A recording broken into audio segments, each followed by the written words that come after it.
Ravi de vous informer, mesdames et messieurs, bienvenue à tous, mais tout d'abord les principaux titres. L'Assemblée provinciale du Lualaba a ouvert ses portes ce jeudi 30 juillet 2020 à une délégation des tenanciers des différentes activités commerciales aux alentours du rond-point Mwangeji. Ils se plaignent de la pression exercée à leur endroit pour qu'ils déguerpissent en violation de la loi.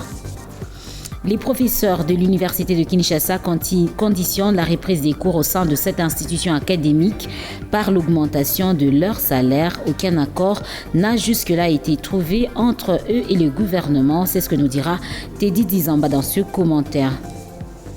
Et puis la mairie de Kolwezi a décidé de délocaliser les arrêts de bus se trouvant au niveau de Mwangeji pour le monument du soldat inconnu. Cette décision n'enchante pas les chauffeurs et leurs clients. Fatou Louise était témoin des événements.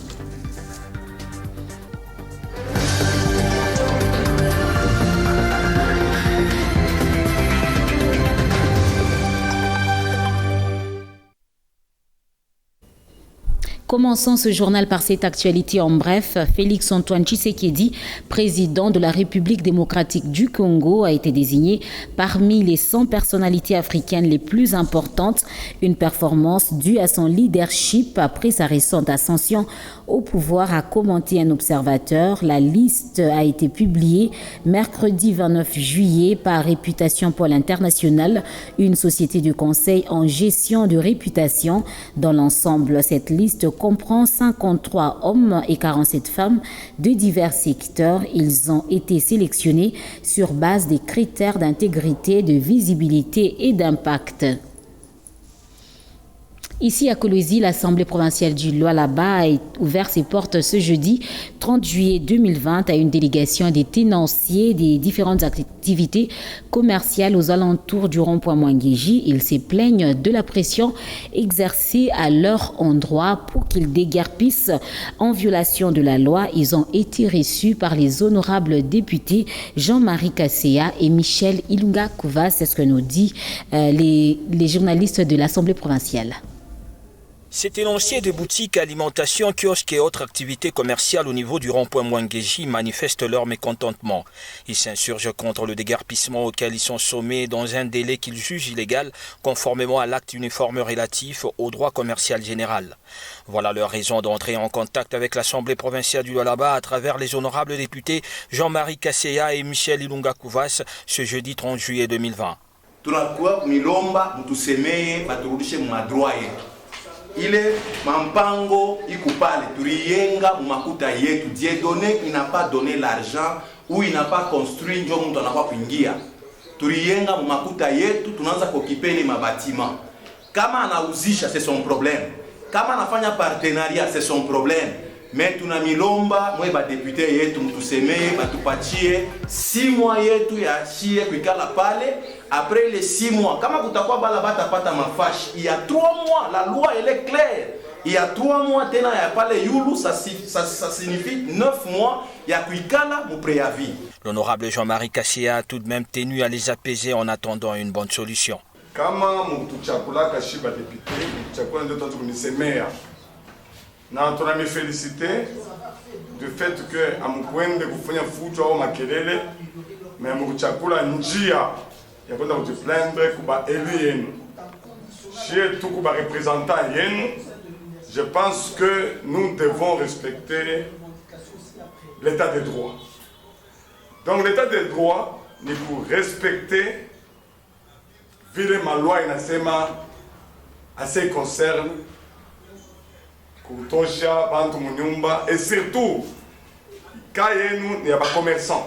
Nous allons respecter la loi en invitant les bottes de dossier pour que tout on Signalons qu'il leur est demandé de vider le lieu dans 15 jours. Voilà même le nœud du problème.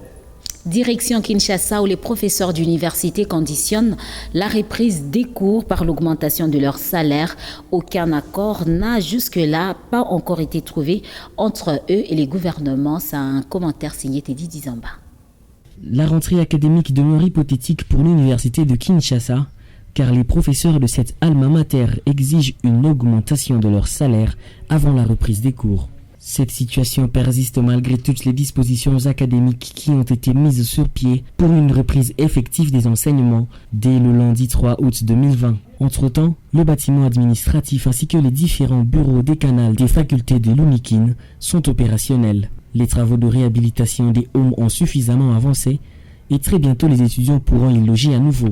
L'association des professeurs de l'UNIKIN, qui était en grève avant même l'état d'urgence, dit poursuivre ce mouvement jusqu'à la prochaine assemblée générale prévue pour le 7 août prochain. Pour rappel, l'UNIKIN n'avait jamais lancé l'année académique 2019-2020. Certains étudiants redoutent une année blanche car dans plusieurs facultés, l'année académique 2018-2019 n'avait jamais été achevée car c'est à ce moment-là que les enseignants déclenchaient leur grève, rapporte Radio Okapi. Jusque-là, le corps professoral de cette institution n'a pas encore trouvé de compromis avec le gouvernement pour une probable augmentation de leur salaire. Revenons à Kolwezi où la mairie a décidé de délocaliser les arrêts de bus se trouvant au rond-point Mwangeji pour le monument du soldat inconnu. Cette décision n'enchante pas les chauffeurs et les clients. Les habitants des différents coins de la ville de Kolwezi sont obligés de parcourir des grandes distances pour arriver à ces 10 arrêts. C'est ce que nous dit Fatou Louise. Désormais, c'est devant le monument du soldat inconnu que les chauffeurs des transports en commun de Kolwezi devront parquer leurs véhicules. C'est une décision des autorités urbaines qui ont choisi de délocaliser différents arrêts de bus se trouvant en Mwangeji vers cet endroit historique pour des raisons non encore connues jusque-là par les transporteurs. Une décision qui surprend et qui fâche en même temps les chauffeurs et leurs clients. En tout cas, ninashangaa sana kufuatana na distance mbele ya kutoka muville kufika hapa wanakuwa kwa mishia arrêt. Je suis très étonné par rapport à la distance qu'il y a en quittant la ville jusqu'ici où ils ont placé l'arrêt. Tous les arrêts des bus sont ici et il n'y a pas assez de place pour parquer tous nos véhicules. On ne comprend pas comment les gens qui quittent Mandrandel, Kamanyola vont faire pour atteindre les arrêts de bus. Vont-ils prendre encore des motos pour venir jusqu'ici?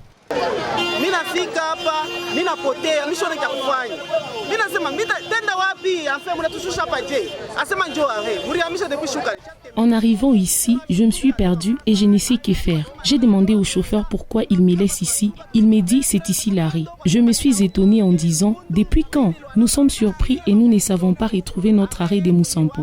Nous quittons Moussampo pour Mwangeji. Arrivé ici, nous devons marcher jusqu'à Mwangeji. Le marché sera-t-il aussi délocalisé jusqu'ici ou c'est seulement l'arrêt? Parce que ces derniers doivent être près du marché.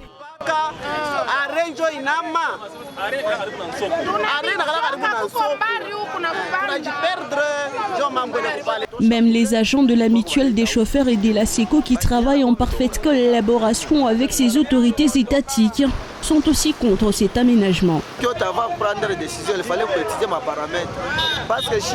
Avant de prendre cette décision, il fallait étudier tous les paramètres.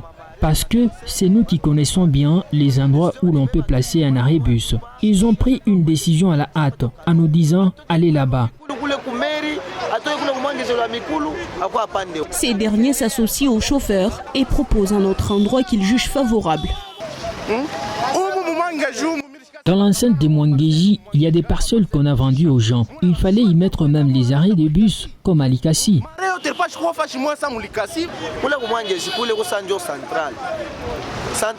Il y a beaucoup d'espace à Mwangeji. On peut y mettre les arrêts de bus et construire les hangars et les toilettes.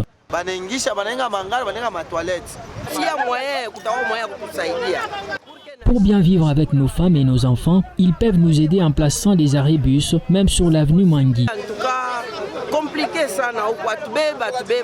Cette délocalisation ne concerne pas seulement les transports en commun. Elle touche même celui interville. Les chauffeurs œuvrant sur l'axe Lualaba, qui s'en fout Fungurume ou autres, se plaignent également. On met l'arrêt ici et il n'y a ni toilette ni fontaine. Ça, c'est un mur des militaires. Et quand on te voit uriner par ici, on t'arrête. Alors qu'on se batte avec les soldats, qu'ils trouvent une solution, parce que ça, c'est un ordre mal donné. Nous avons tous les documents et nous payons la taxe tous les jours aux agents de la mairie qui sont ici. Mais il y a certains qui ne font rien de tout ça. Ils sont restés à l'ancien arrêt des bus. Nous regrettons beaucoup pour ce qu'ils nous ont fait. Nous n'avons rien à dire car c'est leur pouvoir.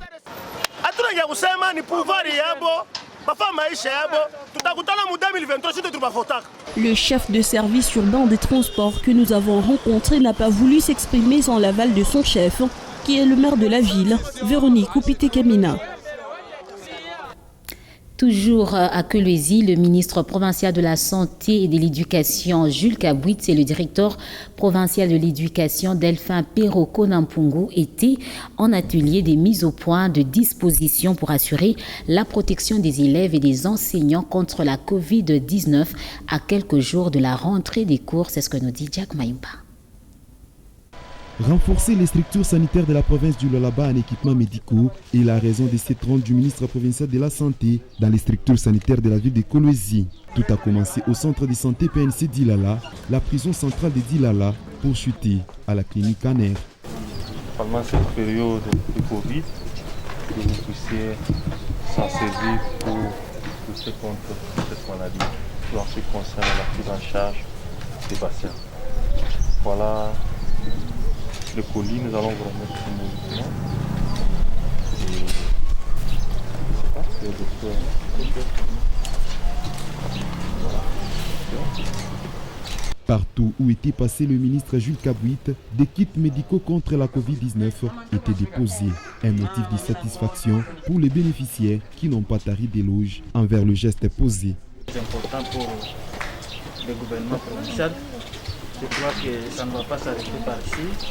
Et cet acte commence à être d'une façon continuelle pour quand même améliorer au moins la qualité des soins des policiers. Les produits pharmaceutiques, vraiment c'est très important. Nous sommes très fiers. Ce matériel est vraiment le bienvenu. C'était aussi parmi nos besoins. Et vous êtes venus, la province est venue à notre côté. Nous vous remercions. Merci beaucoup. Merci. Le ministre provincial de la Santé revient sur le motif de ces visites. Il était question qu'on visite le dispensaire ou l'hôpital de la police et la prison centrale de Dilala. Et là, nous sommes à l'ANER, là où on prend en charge les malades. L'objectif, c'est renforcer toutes ces structures de santé en médicaments pour la prise en charge des malades et surtout pendant cette période de la crise sanitaire, c'est important. La province du Lualaba enregistre à ces jours plus de 75 cas confirmés à la Covid-19. Le ministre provincial de l'Éducation et de la Santé, Jules Kabouit, ainsi que le directeur provincial de l'Éducation, Delphin Perroko-Nampungu, étaient en atelier de mise au point des dispositions pour assurer la protection des enfants et des enseignants contre la COVID-19 à quelques jours de la rentrée des cours. Jack Mayumpa, une fois de plus. La rentrée des classes pour les finalistes approche.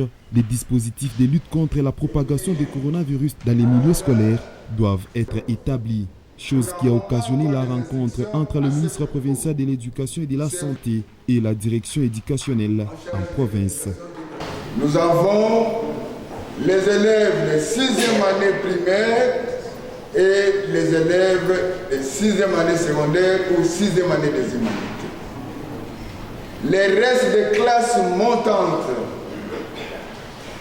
restent encore chez eux. Je vous ai demandé, avec le concours de tous vos collaborateurs provinciaux, de veiller particulièrement à la mise en pratique au niveau de chaque établissement scolaire de mesures barrières et prévention sanitaire contre la pandémie du Covid-19.